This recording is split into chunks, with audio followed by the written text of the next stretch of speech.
সেদিন হঠাৎ করে আমাদের অনেক বেশি চাইনিজ খাবার খাওয়ার ক্রেভিং হচ্ছিল। আর আমাদের এলাকায় যেহেতু চাইনিজ রেস্টুরেন্ট যেগুলো আছে সেগুলোর ফুডের কোয়ালিটি তেমন একটা ভালো না, তাই আমরা ডিসাইড করি যে আমরা China park restaurant and party সেন্টারে চাইনিজ খেতে যাব।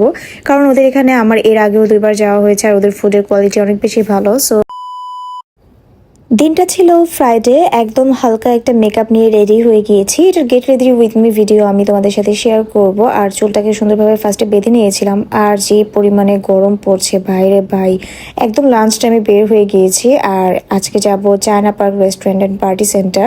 এই রেস্টুরেন্টটা আমার বাসা থেকে খুবই কাছে। চিটাগাং রোড যে ওভারব্রিজটা আছে, ওভারব্রিজের একদম ওই পারেই হচ্ছে the China park Chinese restaurant and party centre. আর এটাতে আমার এর আগেও খাওয়া হয়েছে। ওদের ফুডের কোয়ালিটি আমার কাছে বেশ ভালো লাগে, তাই আমি সবসময় এখানে খাওয়া দাওয়া করার জন্য চলে আসি। আর ওদিন আসার পর দেখলাম যে এমবিয়েন্সটা এত বেশি সুন্দর ছিল। ওদের রেস্টুরেন্টটা ভালো লাগার একমাত্র কারণ হচ্ছে ওদের রেস্টুরেন্টটা অনেক বেশি নিট, ক্লিন এবং গুছানো।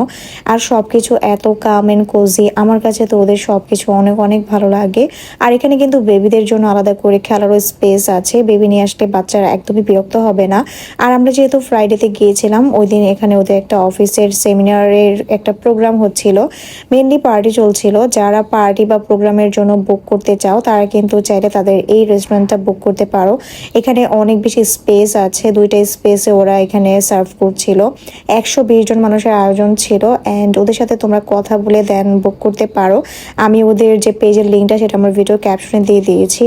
আর সবকিছু এত ওয়েল অর্গানাইজ ছিল, এত সুন্দরভাবে ওরা সবকিছু প্রেজেন্ট করছিল। অ্যান্ড ওদের অথরিটিও সবাই অনেক ভালোভাবে কোঅপারেটিভ করে সবকিছু করছিল। একটা প্রোগ্রাম অ্যারেঞ্জ করলে দেখা যায় যে অথরিটি যদি ভালো না হয় তাহলে কিন্তু প্রোগ্রামটা অ্যারেঞ্জ করে অনেক বেশি ভেজালে পড়তে হয়। বাট ওদের এখানে দেখলাম স্টাফ থেকে শুরু করে সবাই অনেক অনেক হেল্পফুল অ্যান্ড সবকিছু এত সুন্দরভাবে ম্যানেজ করছিল।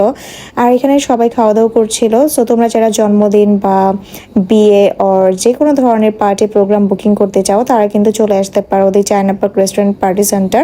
ওদের কিন্তু চাইনিজ মেনুর পাশাপাশি ওদের কিন্তু এখানে বাংলা মেনুও আছে। তোমরা যে ধরনের ফুড সার্ভ করতে চাও সেটার জন্য তাদের সাথে কথা বলতে পারো, ওদেরকে কল করতে পারো। এছাড়া হচ্ছে সামনাসামনি এসেও কথা বলতে পারো। আমি যেহেতু লাঞ্চ করতে এসেছি, এরপর আমি ওদের মেনু কার্ডটা নিয়ে নিই। আর যেহেতু লাঞ্চে এসেছি আমি একটু হেভি কিছু চাচ্ছিলাম। এরপর দেখলাম ওদের একটা দারুণ কম্বো আছে, এটা হচ্ছে ফ্যামিলি প্যাকেজের একটা কম্বো। সো এই কম্বোতে অনেকগুলো আইটেম ছিল আর এটা এত রিজনেবল প্রাইসে ছিল, আমি জলদি জলদি করে ওদের এই কম্বোটা অর্ডার করে ফেলি।